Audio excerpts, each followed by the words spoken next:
context, the global economy, while performing better than expected, is still in the grip of policy uncertainties. Elevated asset prices, political uncertainties, and shipping disruptions continue to pose significant downside risks for growth and upside risks to inflation. In this context, India's economic growth continues to be the shining exception and will remain so in the years ahead.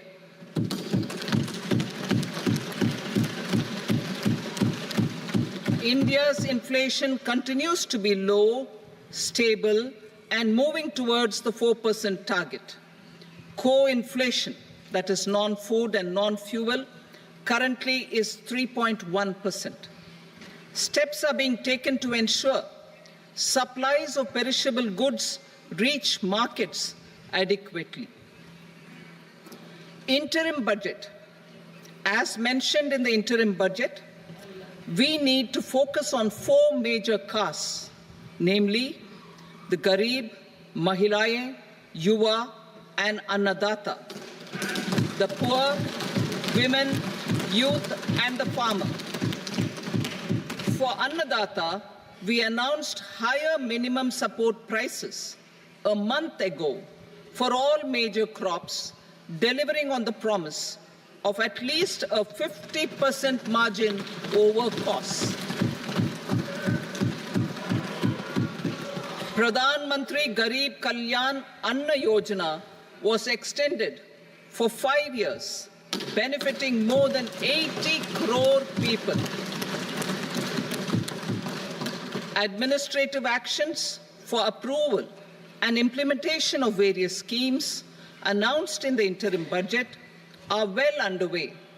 The required allocations have been made.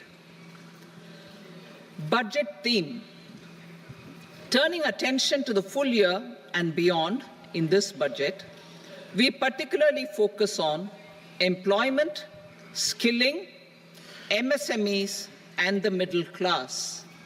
I'm happy to announce the Prime Minister's package of 5 schemes and initiatives to facilitate employment, skilling, and other opportunities for 4.1 crore youth over a 5-year period,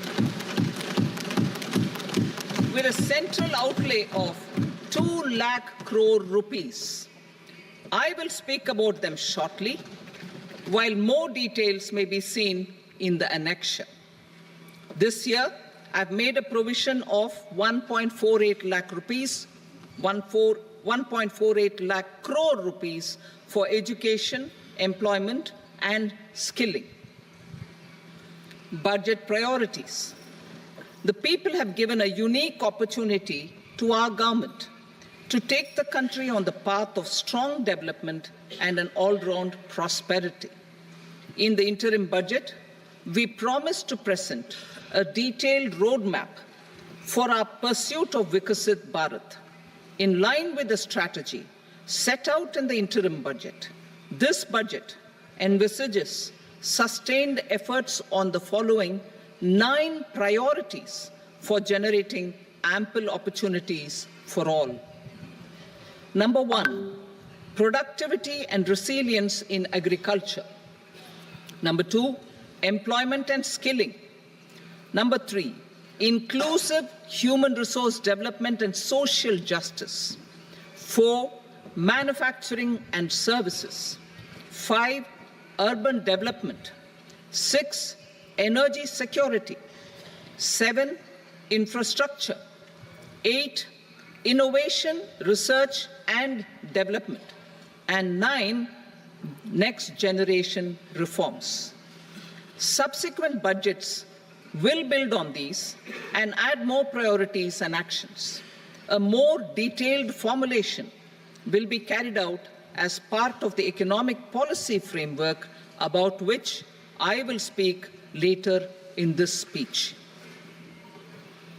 This budget details some of the specific actions to be initiated in the current year towards fulfillment of these priorities, with potential for transformative changes. The budget also covers some of the previously made announcements with intent to strengthen them and step up their implementation for expediting our journey towards the goal of Viksit Bharat. Priority 1, productivity and resilience in agriculture. Transforming agricultural research. Our government will undertake a comprehensive review of the agricultural research setup to bring the focus on raising productivity and developing climate-resilient varieties. Funding will be provided in challenge mode, including to the private sector. Domain experts, both from the government and outside, will oversee the conduct of such research. Release of new varieties. New 109 high-yielding and climate-resilient varieties of 32 field and horticultural crops will be released for cultivation by farmers. Natural farming. In the next 2 years, 1 crore farmers across the country will be initiated into natural farming, supported by certification and branding. Implementation will be through scientific institutions and willing gram panchayats. 10,000 need-based bio-input resource centers will be established. Missions for pulses and oilseeds. For achieving self-sufficiency in pulses and oilseeds, we will strengthen their production, storage, and marketing. As announced in the interim budget, a strategy is being put in place to achieve Atmanirbharta for oilseeds such as mustard, groundnut, sesame, soybean, and sunflower. Vegetable production and supply chains. Large-scale clusters for vegetable production will be developed closer to major consumption centers. We will promote farmer-producer organizations, cooperatives, and startups for vegetable supply chains, including for collection and storage and marketing. Digital public infrastructure for agriculture.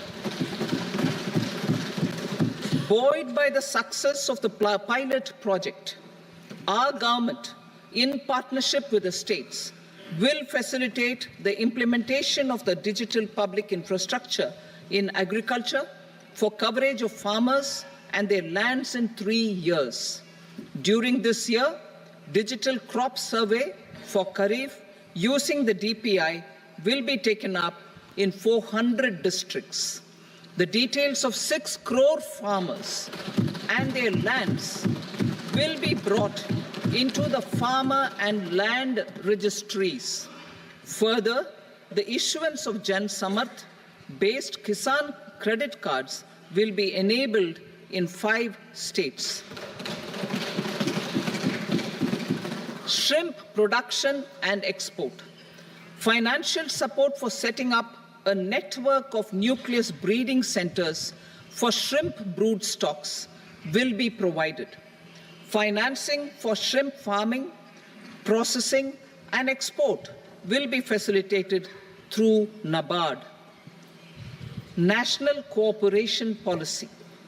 Our government will bring out a national cooperation policy for systematic, orderly, and all-round development of the cooperative sector, fast-tracking growth of rural economy and generation of employment opportunities on a large scale will be the policy goal. This year, I have made a provision of 1.52 lakh crore rupees for agriculture and allied sectors.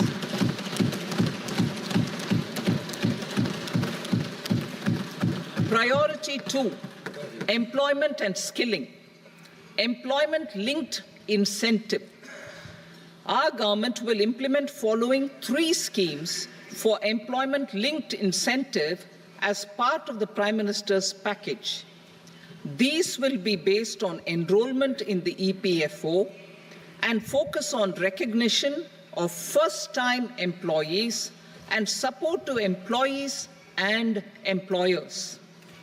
Scheme A, first-timers. This scheme will provide 1 month wage to all persons newly entering the workforce in all formal sectors.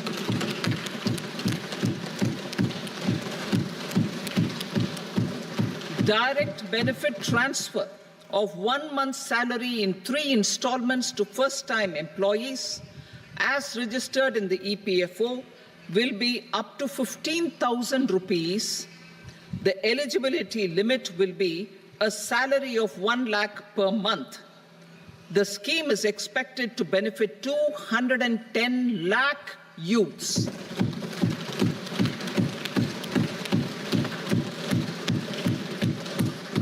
Scheme B, job creation in manufacturing. This scheme will incentivize additional employment in the manufacturing sector linked to the employment of first-time employees.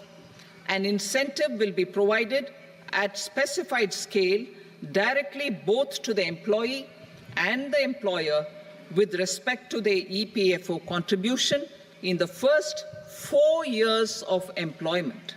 The scheme is expected to benefit 30 lakh youth entering employment and their employers.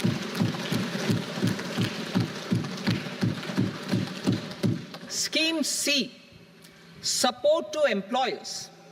This employer-focused scheme will cover additional employment in all sectors. All additional employment within a salary of 1 lakh rupee per month will be counted. The government will reimburse to employers up to 3,000 rupees per month for 2 years towards the EPFO contribution for each additional employee. The scheme is expected to incentivize additional employment of 50 lakh persons.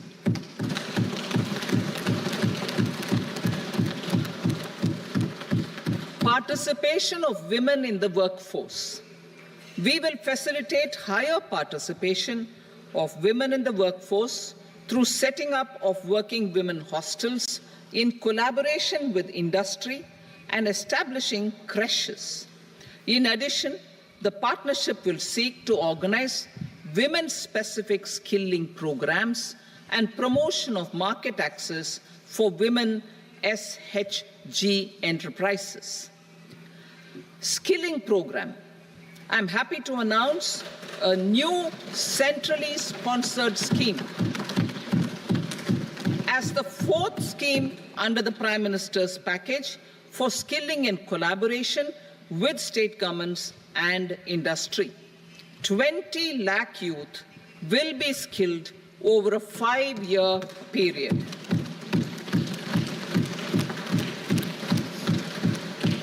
1,000 industrial training institutes will be upgraded in hub and spoke arrangements with outcome orientation. Course content and design will be aligned to the skill needs of industry, and new courses will be introduced for emerging needs. Skilling loans. The model skill loan scheme will be revised to facilitate loans up to 7.5 lakh rupees with a guarantee from a government-promoted fund.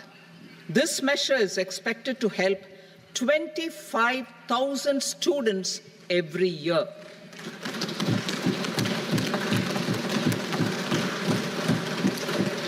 Education loans. For helping our youth who have not been eligible for any benefit under government schemes and policies, I am happy to announce a financial support for loans up to 10 lakh rupees for higher education in domestic institutions.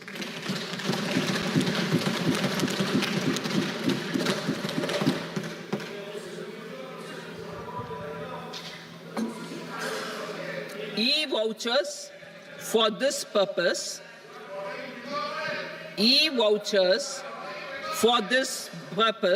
will be given directly to 1 lakh students every year for annual interest subvention of 3% of the loan amount. Priority 3, inclusive human resource development and social justice, saturation approach.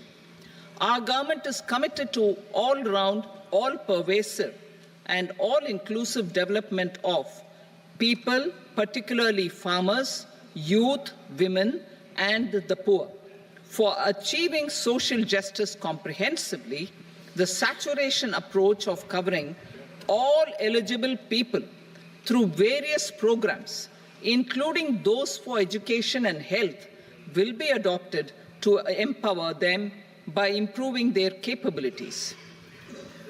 Implementation of schemes meant for supporting economic activities by craftsmen, artisans, self-help groups, scheduled caste, scheduled tribe, and women entrepreneurs and street vendors such as the PM Vishwakarma, scheduled caste, PM scheduled tribe, national and women entrepreneurs and Stand Up India will be stepped up.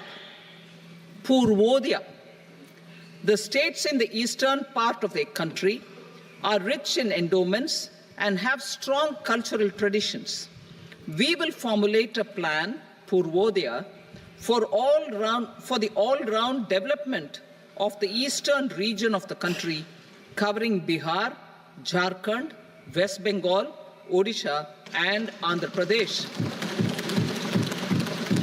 This will cover human resource development, infrastructure, and generation of economic opportunities to make the region an engine to attain Vikasit Bharat. On the Amritsar-Kolkata Industrial Corridor, we will support development of an industrial node at Gaya. This corridor will catalyze industrial development of the eastern region. The industrial node at Gaya will also be a good model for developing our ancient centers of cultural importance into future centers of modern economy. This model shall showcase Vikas B, Virasat B in our growth trajectory. We will also support development of road connectivity projects, namely 1. Patna-Purnia Expressway, 2. Buxar-Bhagalpur Expressway, 3. Bodh Gaya, Rajgir, Vaishali and Darbhanga spurs, and 4. Additional 2-lane bridge over River Ganga at Buxar at a total cost of 26,000 crore rupees.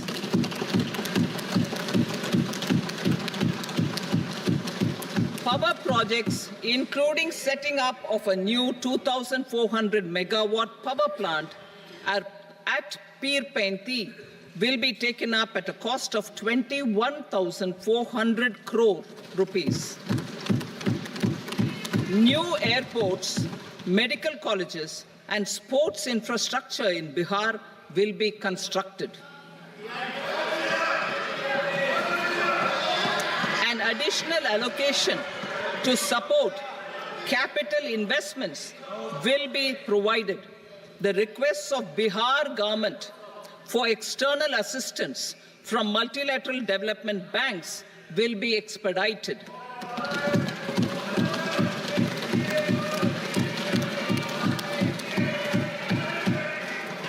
Andhra Pradesh Reorganization Act.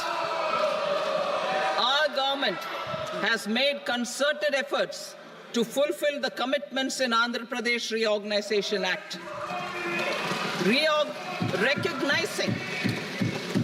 Recognizing the state's need for the capital, recognizing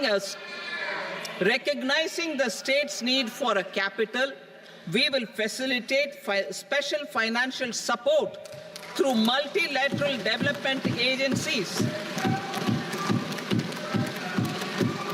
In the current financial year, 15,000 crore rupees will be arranged with additional amounts in future years.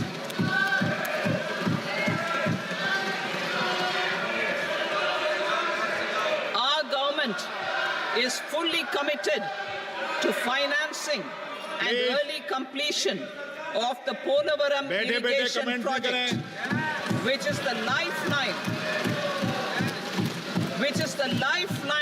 for Andhra Pradesh and its farmers.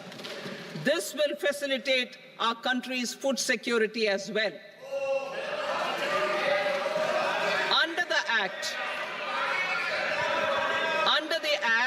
Andhra Pradesh Reorganization Act, for promoting industrial development, funds will be provided for essential infrastructure such as water, power, railways, and roads in Kopparthi node on the Visakhapatnam-Chennai Industrial Corridor and Varavakal node on the Hyderabad-Bengaluru Industrial Corridor.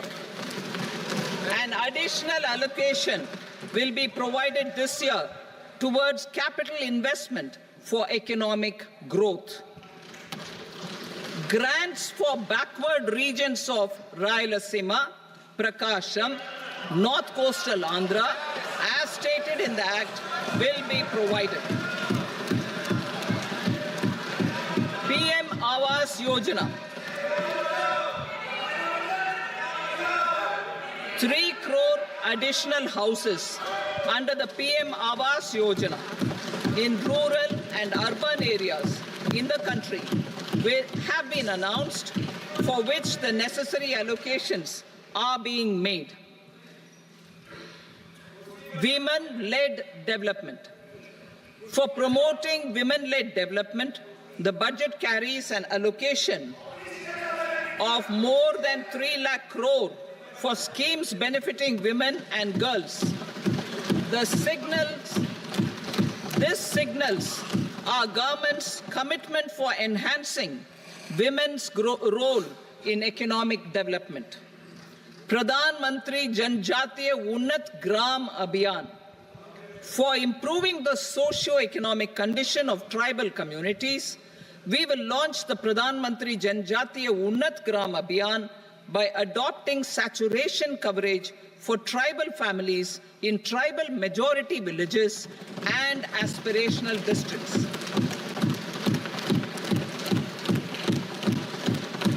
This will cover 63,000 villages, benefiting 5 crore tribal people. Bank branches in northeastern region.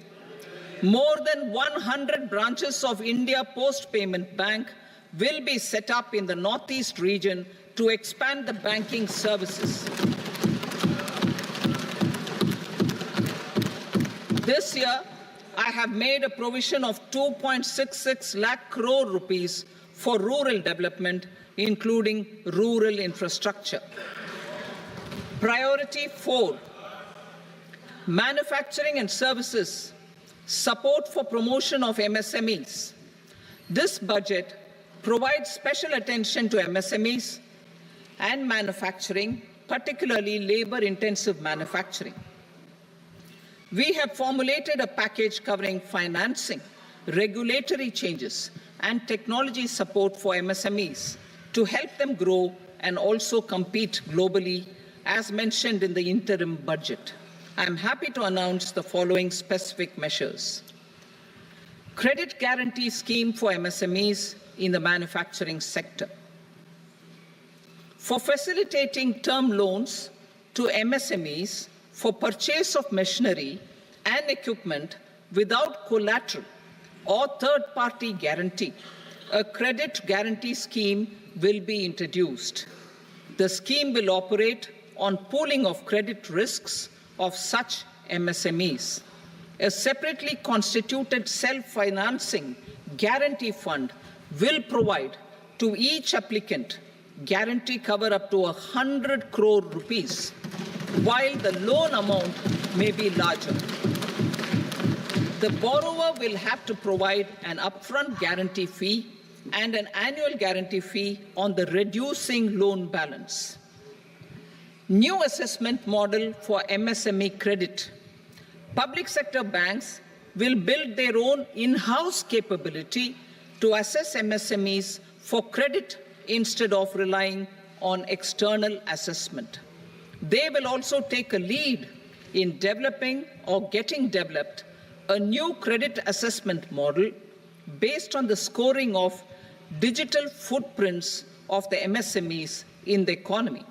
This is expected to be a significant improvement over the traditional assessment of credit eligibility based only on asset or turnover criteria. That will also cover MSMEs without a formal accounting system. Credit support to MSMEs during stress period. I'm happy to announce a new mechanism for facilitating continuation of bank credit to MSMEs during their stress period while being in special mention account, SMA stage, for reasons beyond their control. MSMEs need credit to continue their business and to avoid getting into the NPA stage. Credit availability will be supported through a guarantee from a government-promoted fund. Mudra loans. The limit of Mudra loans will be enhanced to 20 lakh from the current 10 lakh for those entrepreneurs who have availed and successfully repaid previous loans under the Tarun category. Enhanced scope for mandatory onboarding in TREDS. For facilitating MSMEs to unlock their working capital by converting their trade receivables into cash, I propose to reduce the turnover threshold of buyers for mandatory onboarding on the TREDS platform from rupees 500 crore to 250 crore rupees. This measure will bring 22 more CPSCs and 7,000 more companies onto the platform. Medium enterprises will also be included in the scope of the suppliers. SIDBI branches in MSME clusters. SIDBI will open new branches to expand its reach to serve all major MSME clusters within 3 years and provide direct credit to them. With the opening of 24 such branches this year, the service coverage will expand to 168 out of 242 major clusters. MSME units for food irradiation, quality and safety testing. Financial support for setting up of 50 multi-product food irradiation units in the MSME sector will be provided. Setting up of 100 food quality and safety testing labs with NABL accreditation will be facilitated. E-commerce export hubs.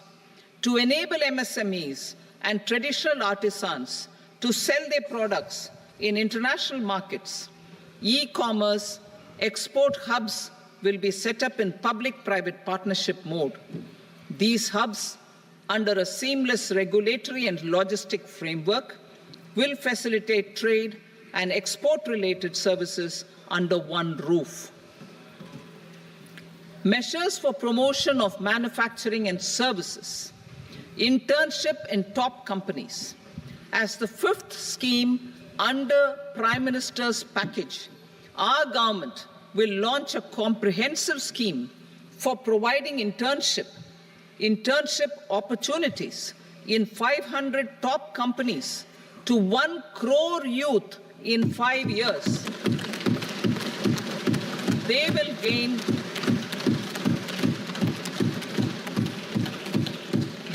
gain exposure for 12 months to real-life business environment, varied professions, and employment opportunities. An internship allowance of 5,000 per month, 5,000 rupees per month, along with a one-time assistance of 6,000 rupees will be provided.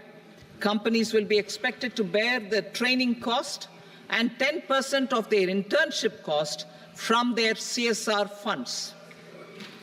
Industrial parks. Our government will facilitate development of investment-ready, plug-and-play industrial parks with complete infrastructure in or near 100 cities in partnership with the states and private sector by better using town planning schemes. 12 industrial parks under the National Industrial Corridor Development Program also will be sanctioned.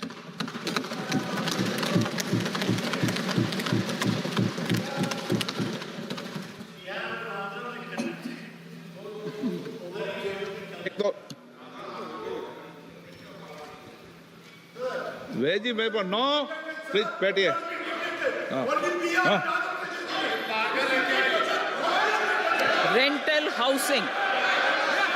Rental housing with dormitory type accommodation for industrial workers will be, just 1 minute.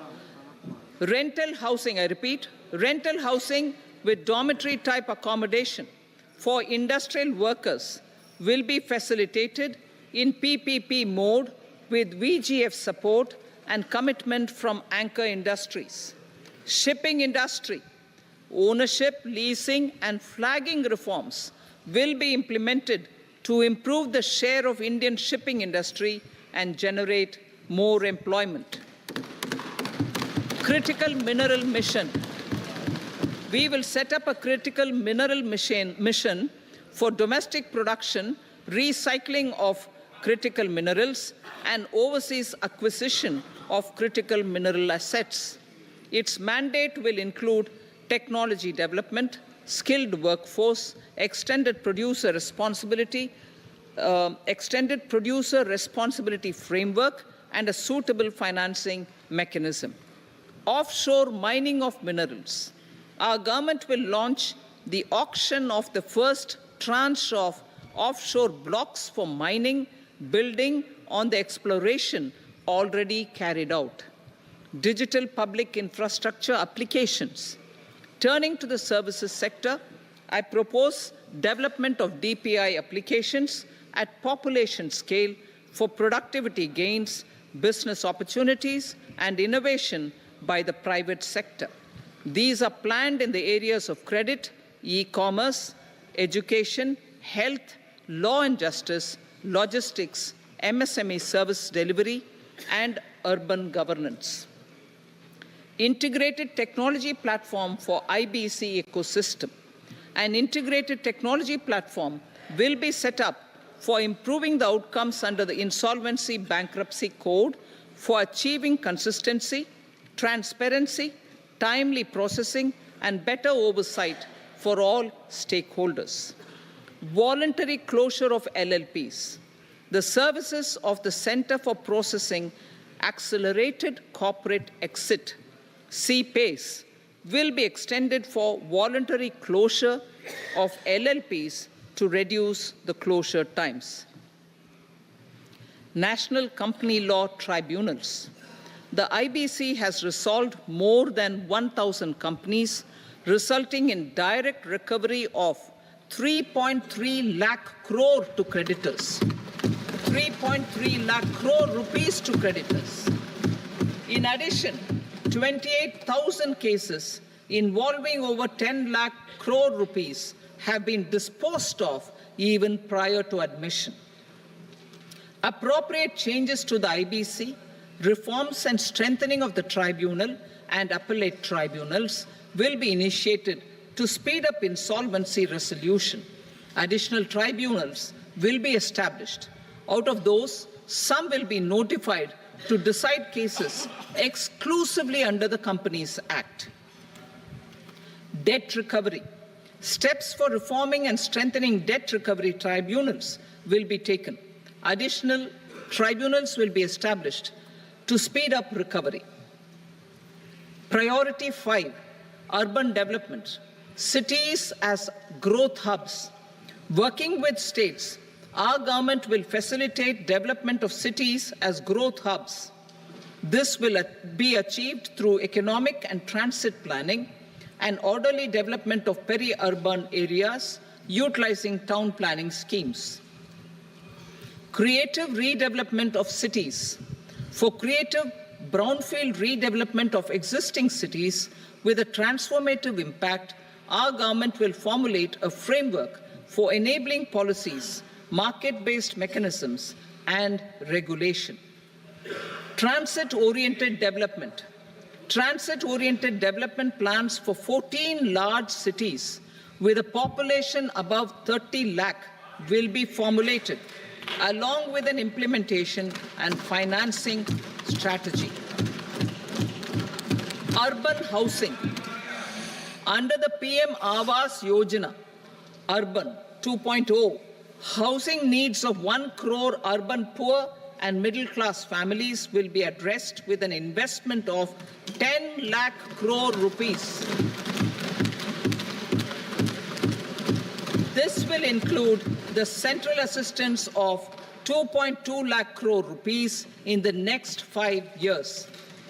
A provision of interest subsidy to facilitate loans at affordable rates is also envisaged.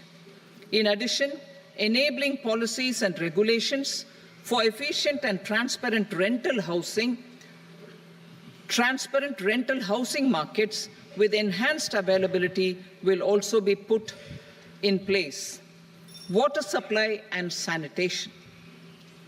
In partnership with state governments and multilateral development banks, we will promote water supply, sewage treatments, and solid waste management projects and services for 100 large cities through bankable projects. These projects will also envisage use of treated water for irrigation and filling up of tanks in nearby areas. Street markets. Building on the success of PM Swanidhi scheme in transforming the lives of street vendors, our government envisions a scheme to support each year over the next 5 years the development of 100 weekly hearts or street food hubs in select cities. Stamp duty. We will encourage states which continue to charge high stamp duty to moderate the rates for all and also consider further lowering duties for properties purchased by women. This reform will be made an essential component of urban development schemes. Priority 6, energy security, energy transition. In the interim budget, I had announced our strategy to sustain high and more resource-efficient economic growth, along with the energy security in terms of availability, accessibility, and affordability. We will bring out a policy document on appropriate energy transition pathways that balances the imperatives of employment, growth, and environmental sustainability. PM Surya Ghar Muft Bijli Yojana. PM Surya Ghar Muft Bijli Yojana. In line with the announcement in the interim budget,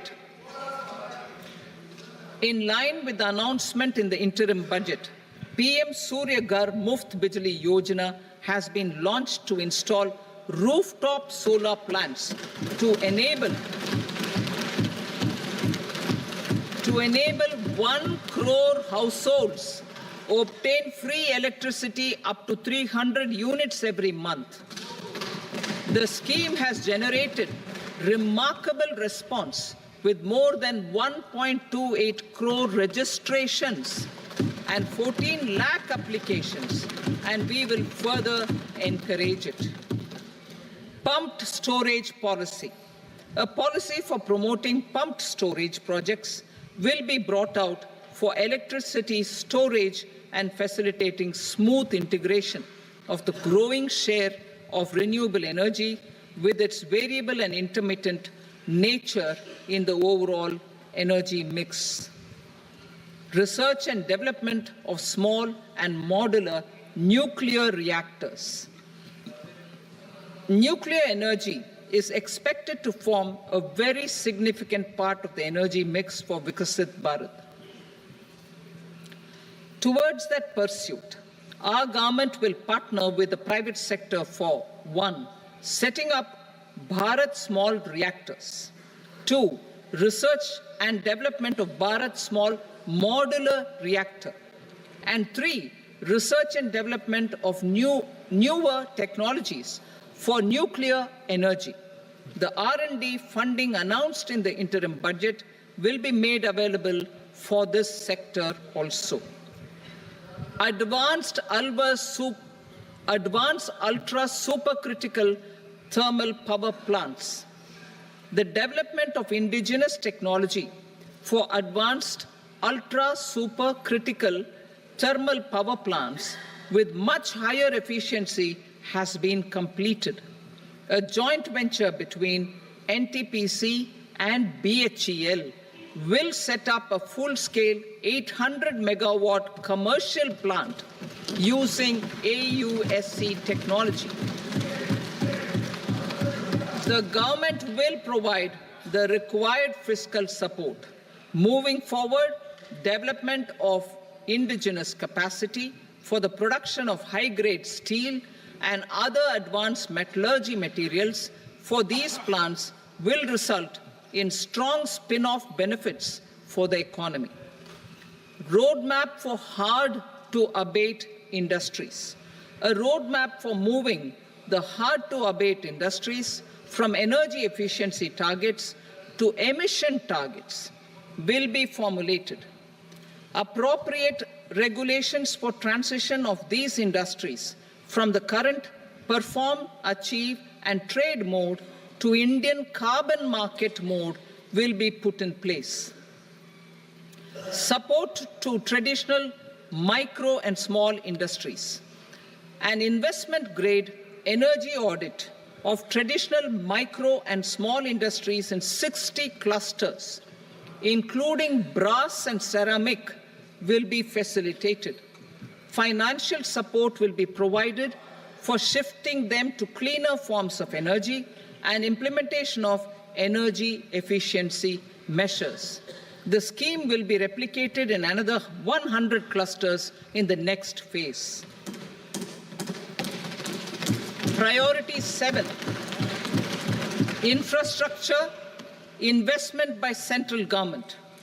Significant investment the central government has made over the years in building and improving infrastructure has had a strong multiplier effect on the economy. We will endeavor to maintain strong fiscal support for infrastructure over the next 5 years in conjunction with imperatives of other priorities and fiscal consolidation.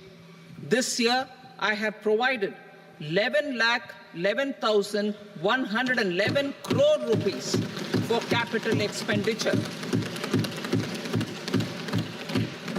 This would be 3.4% of our GDP.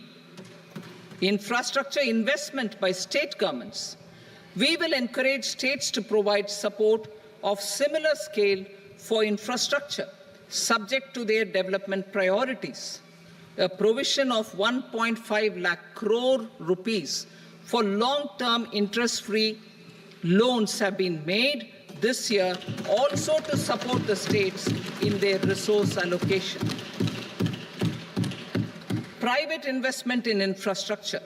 Investment in infrastructure by private sector will be promoted through viability gap funding and enabling policies and regulations. A market-based financing framework will be brought out. Pradhan Mantri Gram Sadak Yojana. Phase 4 of the PMGSY will be launched to provide all-weather connectivity to 25,000 rural habitations, which have become eligible in view of their population increase. Irrigation and flood mitigation. Bihar has frequently suffered from floods, many of them originating outside the country. Plans to build flood control structures in Nepal are yet to progress. Our government, through the Accelerated Irrigation Benefit Program and other sources, will provide financial support for projects with estimated cost of 11,500 crore rupees,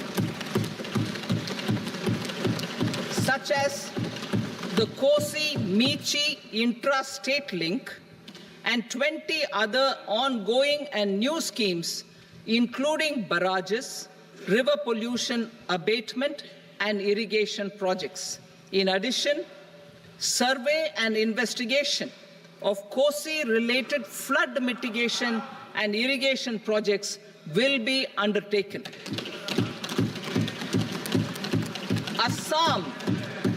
Assam grapples with floods every year by the Brahmaputra River and its tributaries originating outside India.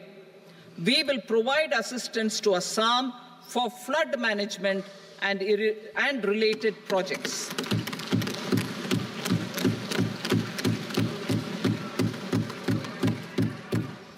Himachal Pradesh suffered extensive losses due to floods last year. Our government will provide assistance to the state for reconstruction and rehabilitation through multilateral development assistance.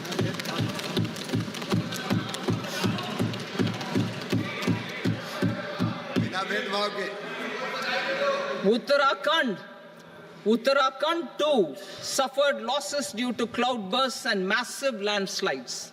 We will provide assistance to the state. Recently, Sikkim witnessed devastating flash floods and landslides that wreaked havoc across the state. Our government will provide assistance to the state. Tourism has always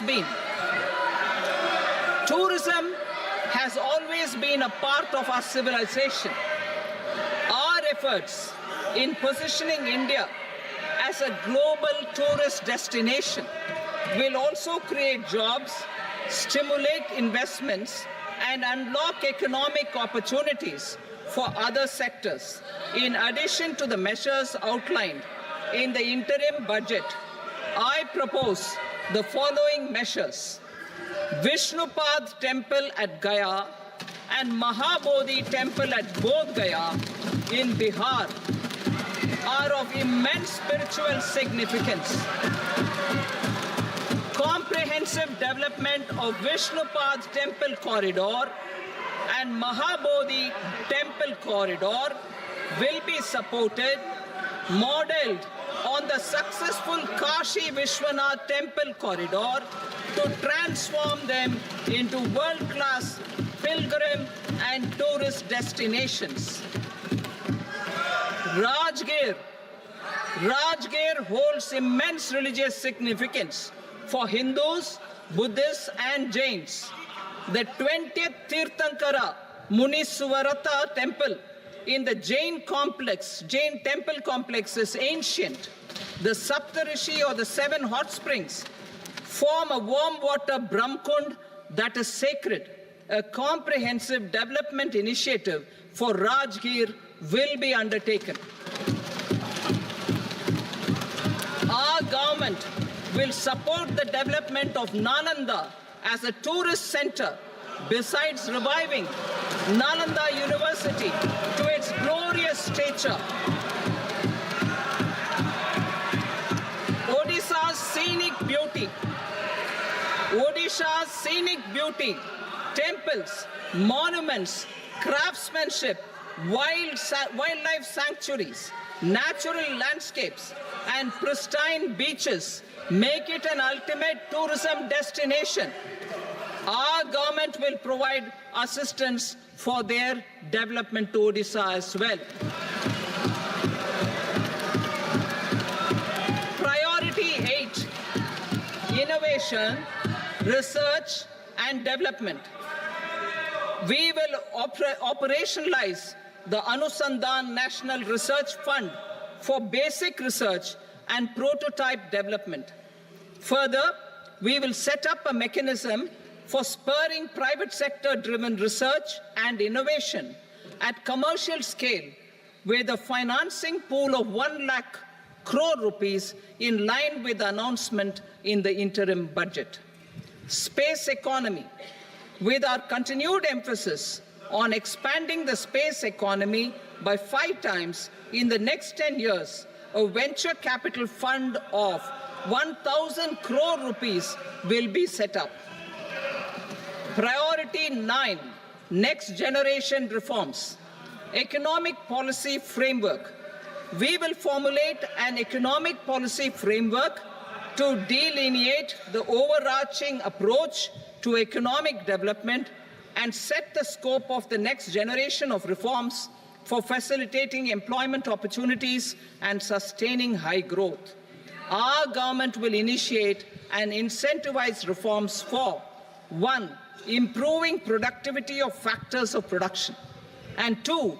Facilitating markets and sectors to become more efficient.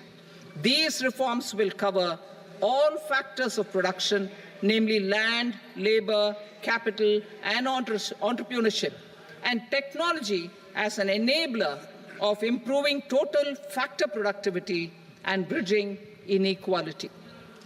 Effective implementation of several of these reforms requires collaboration between the center and the states and building consensus as development of the country lies in development of the states. For promoting competitive federalism and incentivizing states for faster implementation of reforms, I propose to earmark a significant part of the 50-year interest-free loan. Working with the states, we will initiate the following reforms.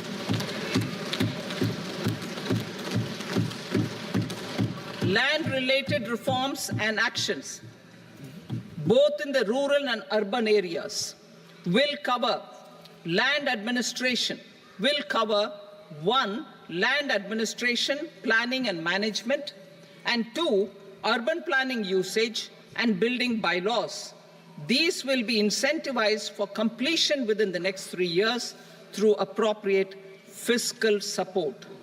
Rural land-related actions. Rural land-related actions will include 1. Assignment of unique land parcel identification number, UL PIN, or Bhu Aadhaar for all lands. 2. Digitization of cadastral maps. 3. Survey of subdivisions, survey of map subdivisions as per current ownership. 4. Establishment of land registry. And 5. Linking to the farmers registry. These actions will also facilitate credit flow and other agricultural services. Urban land-related actions. Land records in urban areas will be digitized with GIS mapping. An IT-based system for property record administration, updating, and tax administration will be established. These will also facilitate improving the financial position of urban local bodies. Labor-related reforms. Services to labor. Our government will facilitate the provision of a wide array of services to labor, including those for employment and skilling. A comprehensive integration of e-Shram portal with other portals will facilitate such one-stop solution.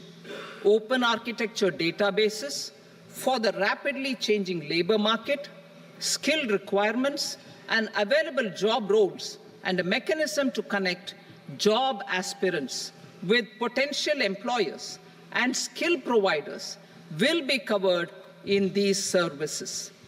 Shram Suvidha and Samadhan portal. Shram Suvidha and Samadhan portal will be revamped to enhance ease of compliance for industry and trade. Capital and entrepreneurship-related reforms, financial sector vision and strategy.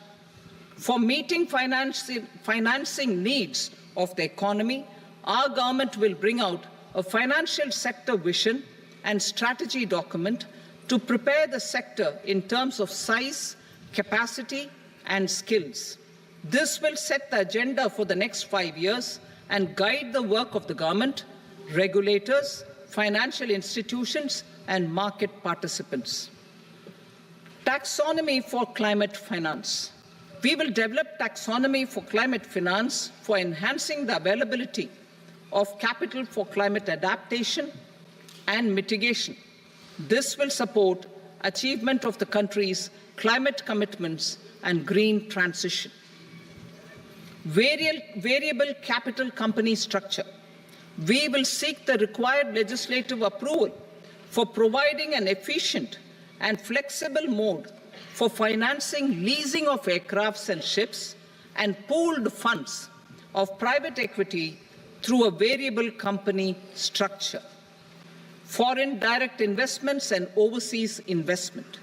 The rules and regulations for foreign direct investment and overseas investments will be simplified to 1. Facilitate foreign direct investments, 2. Nudge prioritization, and 3.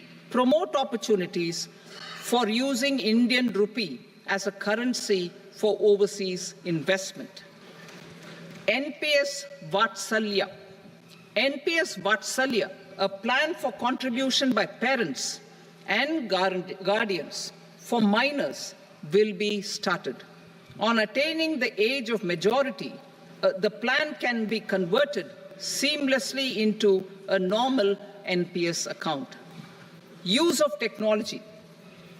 We have successfully used technology for improving productivity and bridging inequality in our economy during the past 10 years. Public investment in digital infrastructure and innovations by the private sector have helped in improving access of all citizens, particularly the common people, to market resources, education, health and services. We will step up adoption of technology towards digitalization of the economy. Ease of doing business. For enhancing ease of doing business, we are already working on the Jan Vishwas Bill 2.0. Further, states will be incentivized for implementation of the business reforms, action plans, and digitalization. Data and statistics. For improving data governance, collection, processing and management of data and statistics, different sectoral databases, including those established under the Digital India Mission, will be utilized with active use of technology tools. New pension scheme. The committee to review the NPS has made considerable progress in its work. I'm happy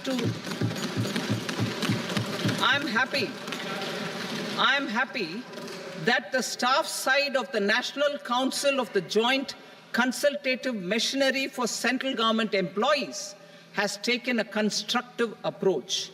A solution will be evolved which addresses the relevant issues while maintaining fiscal prudence to protect the common citizens.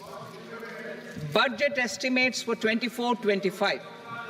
For the year 24-25, total receipts other than borrowings and the total expenditure are estimated at 32.07 lakh crore rupees and 48.21 lakh crore rupees respectively. The net tax receipts are estimated at 25.83 lakh crore rupees. The fiscal deficit is estimated at 4.9% of the GDP. The gross and the net market borrowings through dated securities during 24-25 are estimated at 14.01 lakh crore rupees and 11.63 lakh crore rupees respectively. Both will be less than that in 23-24. The fiscal consolidation path announced by me in 2021 has served our economy very well, and we aim to reach the deficit below 4.5% next year. The government is committed to staying the course. From 2026-27 onwards, our endeavour will be to keep the fiscal deficit each year such that the central government's debt will be on a declining path as percentage of GDP. I will now move to Part B.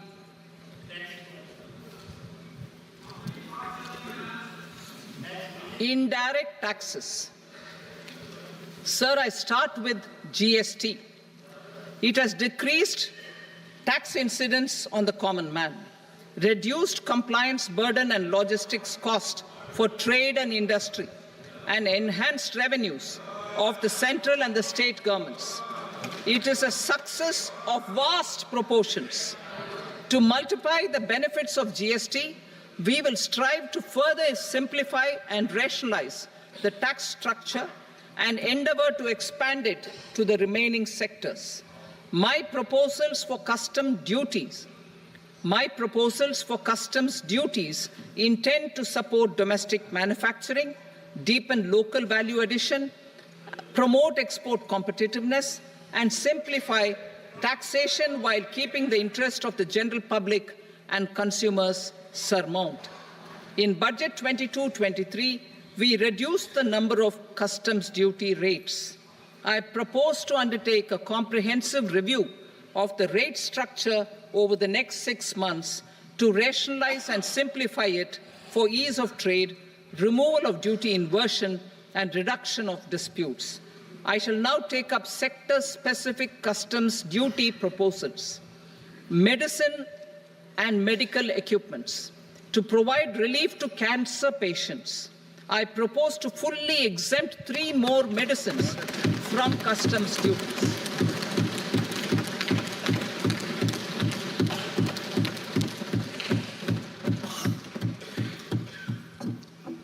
I also propose changes in the BCD on X-ray tubes and flat panel detectors for use in medical X-ray machines under the phased manufacturing program so as to synchronize them with the domestic capacity addition.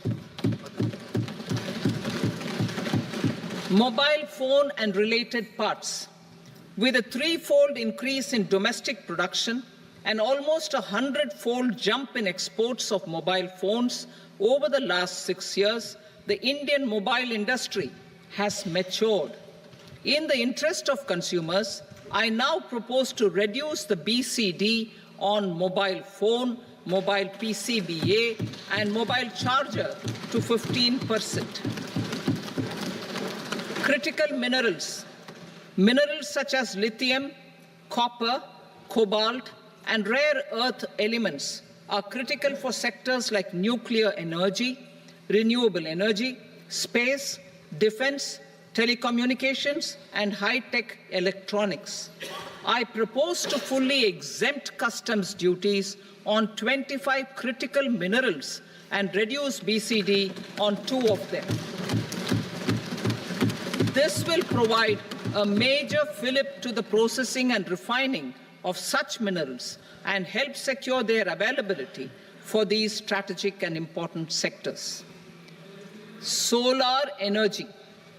Energy transition is critical in the fight against climate change.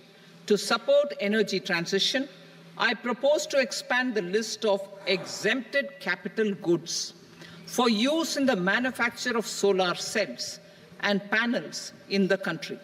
Further, in view of sufficient domestic manufacturing capacity of solar gas, glass, and tinned copper interconnect, I propose not to extend the exemption of custom duties provided to them. Marine products. India's seafood exports in the last financial year touched an all-time high of more than 60,000 crores of rupees. Frozen shrimp accounted for about 2/3 of these exports. To enhance their competitiveness, I propose to reduce BCD on certain broodstock, polychaete worms, shrimp, and fish feed to 5%. I also propose to exempt customs duty on various inputs for manufacture of shrimp and fish feed. Leather and textile. Similarly, to enhance the competitiveness of exports in the leather and textile sectors, I propose to reduce BCD on real down-filling material from duck or goose. I am also making additions to the list of exempted goods for manufacture of leather and textile garments, footwear, and other leather articles for export.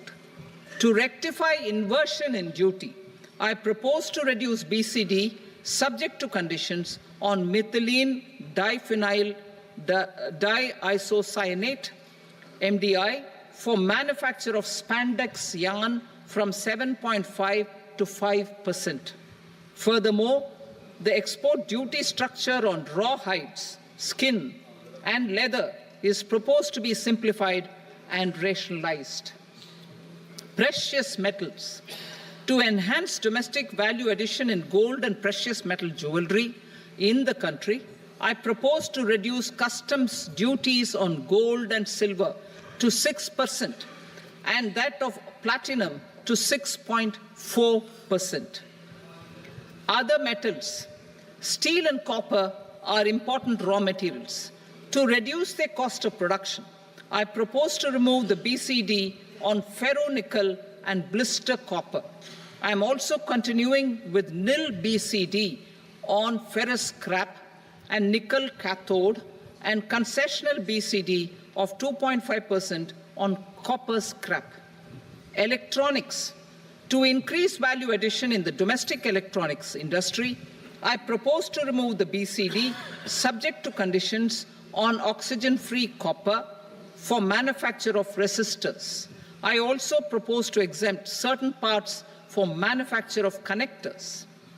Chemicals and petrochemicals. To support existing and new capacities in the pipeline, I propose to increase the BCD on ammonium nitrate from 7.5% to 10%. Plastics. PVC flex banners are non-biodegradable and hazardous for environment and health. To curb their imports, I propose to raise the BCD on them from 10 to 25%. Telecommunication equipment. To incentivize domestic manufacturing, I propose to increase the BCD from 10 to 15% on PCBA of specified telecom equipment. Trade facilitation. To promote domestic aviation and boat and ship MRO, I propose to extend the period for export of goods imported for repairs from 6 months to 1 year. I'll read that again. To promote domestic aviation and boat and ship maintenance, repair, and operations, I propose to extend the period for export of goods imported for repairs from 6 months to 1 year. In the same vein, I propose to extend the time limit for re-import of goods for repairs under warranty from 3 to 5 years. I now move to direct taxes. We will continue our efforts to simplify taxes, improve taxpayer services, provide tax certainty, and reduce litigation while enhancing revenues for funding the development and welfare schemes of the government. It has been our endeavor to simplify taxation. We have taken a number of measures in the last few years, including introduction of simplified tax regimes without exemptions and deductions for corporate tax and for personal income tax. This has been appreciated by taxpayers. 58% of corporate tax came from the simplified tax regime in the financial year 22-23. Similarly, as per data available till now, for the last fiscal, more than 2/3 have availed the new personal income tax regime. Comprehensive review of the Income Tax Act. I am now announcing a comprehensive review of the Income Tax Act 1961. The purpose is to make the Act concise, lucid, easy to read and understand. This will reduce disputes and litigation, thereby providing tax certainty to the taxpayers. I will also bring down the demand embroiled in litigation. It is proposed to be completed in 6 months. A beginning is being made in the Finance Bill by simplifying the tax regime for charities, tedious rate structures, provisions of reassessment and such provisions, and capital gains taxation. Simplification for charities and tedious. Two tax exemption regimes. The two tax exemption regimes for charities are proposed to be merged into one. The 5% tedious rate on many payments is being merged into the 2% tedious rate, and the 20% tedious rate on repurchase of units by mutual funds or UTI is being withdrawn. Tedious rate on e-commerce operators is proposed to be reduced from 1 to 0.1%. Moreover, credit of TCS is proposed to be given in the TDS to be deducted on salary. Further, I propose to decriminalize delay for payment of TDS up to the due date of filing statement for the same. I also plan to provide a standard operating procedure for TDS defaults and simplify and rationalize the compounding guidelines for such defaults. Simplification of reassessment. I propose to thoroughly simplify the provisions for reopening and reassessment. An assessment hereinafter can be reopened beyond 3 years from the end of the assessment year only if the escaped income is 50 lakh rupees or more, up to a maximum period of 5 years from the end of the assessment year. Even in such cases, a time limit of 6 years before the year of the search, as against the existing time limit of 10 years, is being proposed. This will reduce tax uncertainty and disputes. Simplification and rationalization of capital gains. Capital gains taxation is also proposed to be hugely simplified. Short-term gains on certain financial assets shall henceforth attract a tax rate of 20%, while that on all other financial assets and all non-financial assets shall continue to attract the applicable tax rate. Long-term gains on all financial and non-financial assets, on the other hand, will attract a tax rate of 12.5%. For the benefit of the lower and the middle income classes, I propose to increase the limit of exemption of capital gains on certain financial assets to 1.25 lakh rupees per year. Listed financial assets held for more than a year will be classified as long-term, while unlisted financial assets and all non-financial assets will have to be held for at least 2 years to be classified as long-term. Unlisted bonds and debentures, debt mutual funds, and market-linked debentures, irrespective of holding period, however, will attract tax on capital gains at applicable rates. Taxpayer services. All the major taxpayer services under GST and most services under customs and income tax have been digitalized. All remaining services of customs and income tax, including rectification and order giving effect to appellate orders, shall be digitalized and made paperless over the next 2 years. Litigation and appeals. While our concerted efforts to reduce pendency of appeals at various appellate fora are beginning to show good results, it will continue to engage our highest attention. To dispose of the backlog of first appeals, I plan to deploy more officers to hear and decide such appeals, especially those with large tax effect. For resolution of certain income tax disputes pending in appeal, I am also proposing Vivad Se Vishwas Scheme 2024. Further, I propose to increase monetary limits for filing appeals related to direct taxes, excise and service tax in the tax tribunals, high courts and Supreme Court to 60 lakh rupees, 2 crore rupees and 5 crore respectively. With a view to reduce litigation and provide certainty in international taxation, we will expand the scope of safe harbor rules and make them more attractive. We will also streamline the transfer pricing assessment procedure. Employment and investment. I have a few proposals to promote investment and foster employment. First of all, to bolster the Indian startup ecosystem, boost the entrepreneurial spirit, and to support innovation, I propose to abolish the so-called angel tax for all classes of investors. Second, there is tremendous potential for cruise tourism in India. To give a fillip to this employment-generating industry, I am proposing a simpler tax regime for foreign shipping companies operating domestic cruises in the country. Third,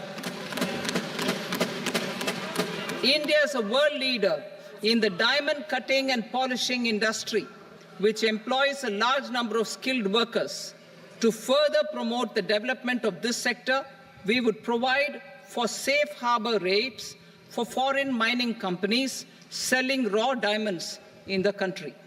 Fourth, to attract foreign capital for our development needs, I propose to reduce the corporate tax rate on foreign companies from 40 to 35%. Deepening the tax base. I have a couple of proposals for deepening the tax base. First, security transaction tax on futures and options of securities is proposed to be increased to 0.02% and 0.1% respectively. Second, for reasons of equity, I propose to tax income received on buyback of shares in the hands of recipients. Other proposals. To improve social security benefits, deduction of expenditure by employers towards NPS is proposed to be increased from 10 to 14% of the employee's salary. Similarly, deduction of this expenditure up to 14% of salary from the income of employees in private sector, public sector banks and undertakings opting for the new tax regime is proposed to be provided. Indian professionals working in multinationals get ESOPs and invest in social security schemes and other movable assets abroad. Non-reporting of such small foreign assets has penal consequences under the Black Money Act. Such non-reporting of movable assets up to 20 lakh rupees is proposed to be depenalized. Other major proposals in the finance bill relate to withdrawal of equalization levy of 2%, expansion of tax benefits to certain funds and entities in IFSCs, and immunity from penalty and prosecution to Benamidar on full and true disclosure so as to improve conviction under the Benami Transaction Prohibition Act 1988. Personal income tax. Coming to personal income tax rates, I have two announcements to make for those opting for the new tax regime. First, the standard deduction for salaried employees is proposed to be increased from 50,000 to 75,000 rupees.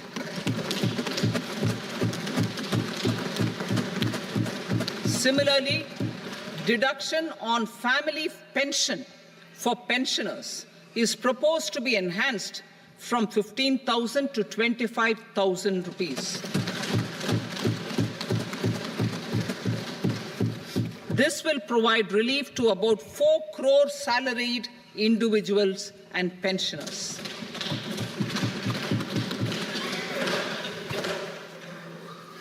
Second, in the new tax regime, the tax rate structure is proposed to be revised as follows: 0 to 3 lakh rupees, nil; 3 to 7 lakh rupees, 5%; 7 to 10 lakh rupees, 10%; 10 to 12 lakh rupees, 15%; 12 to 15 lakh rupees, 20%; and above 15 lakh rupees, 30%. As a result of these changes, a salaried employee in the new tax regime stands to save up to 17,500 rupees in income tax.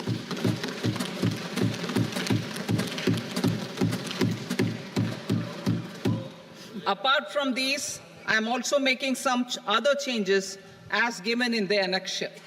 As a result of these proposals, revenue of about 37,000 crore, that is 29,000 crore in direct taxes and 8,000 crore in indirect taxes, will be foregone, while revenue of about 30,000 crore rupees will be additionally mobilized. Thus, the total revenue foregone is about 7,000 crores annually. Mr. Speaker, sir, with this, I commend the budget to this august House. Jai Hind.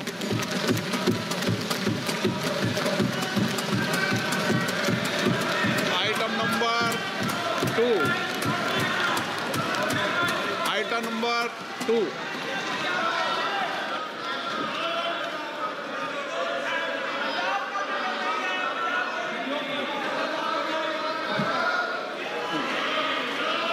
Sir, with your permission, I rise to lay on the table the following statements under Section 3 of the Fiscal Responsibility and Budget Management, FRBM Act 2003, Medium-Term Fiscal Policy cum Fiscal Policy Strategy Statement and Macroeconomic Framework Statement. Item number 3. Sir, with your permission, I rise to move for leave to introduce the Finance Number 2 Bill 2024. प्रश्न ये कि विधेयक को पुनर्स्थापित करने की अनुमति प्रदान की जाए। जो सदस्य इसके पक्ष में हाँ कहें, जो सदस्य विरोध में ना कहें। मेरे विचार में निर्णय हाँ वालों के पक्ष में अनुमति प्रदान की जाती है। माननीय मंत्री जी, अब विधेयक पुनर्स्थापित करें। Sir, I introduce the bill. Item number 4. The Union Territory of Jammu and Kashmir budget. Sir, I rise to present a statement, Hindi and English versions, of the estimated receipts and expenditure of the Union Territory of Jammu and Kashmir for the year 24-25. सभा की कार्रवाई कल बुधवार दिनांक 24 जुलाई 2024 को प्राप्त 11 बजे तक के लिए स्थगित की जाती है।